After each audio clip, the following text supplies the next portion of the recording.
Okay, nice fun one today that can be done on a barbell or rings with a bar across the rings. Let's just get rid of that one first, though we'll come to that one in a second.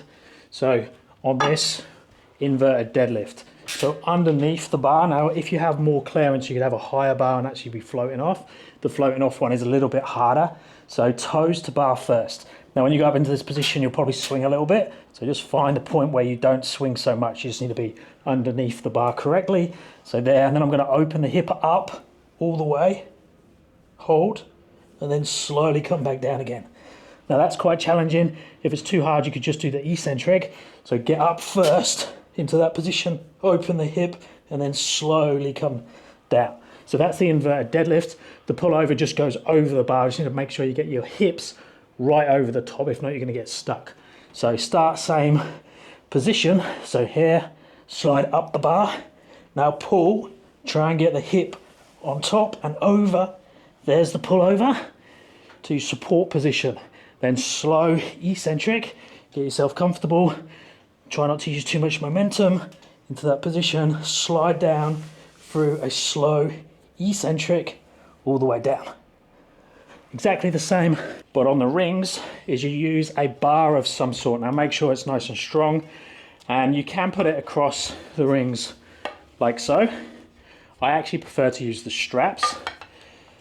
You could loop them over if you wanted to try and make it extra safe. You just don't want to make, or you don't want to have a bar that could potentially come off the end. So into that position, let's move the barbell out of the way.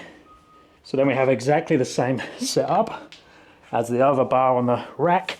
Into toes to bar, lift it up, open the hip, back down again will be your inverted deadlift. We could do the eccentric like I showed on this bar, pull over, exactly the same. So here, toes to bar, pull up, make sure the hip gets on top, and then you're over. Try not to wedge yourself in that position. Make sure you're comfy, and then back over and down with control. Obviously, that one is a little bit sketchy compared to this one. If you've got a fixed bar, that's the way to go. If you struggle, you can use a box or a step to help you over. So you could be here, and then you're halfway up already, hip over, and then you're there.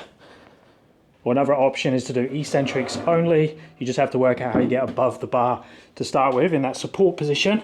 So I could come into it like so. Now I need to get down nice and slow, take out any swing, keep the feet over the other side of the bar, arms straight, try and come down as close to the bar as possible with control. And then as you get better with the eccentrics, you'll eventually have to do concentrics. You could even do partial range where you go down a little bit and then pull yourself back again. So quick fun tutorial today. Let me know if you have any questions down in the comments, and I'll speak to you in the next one.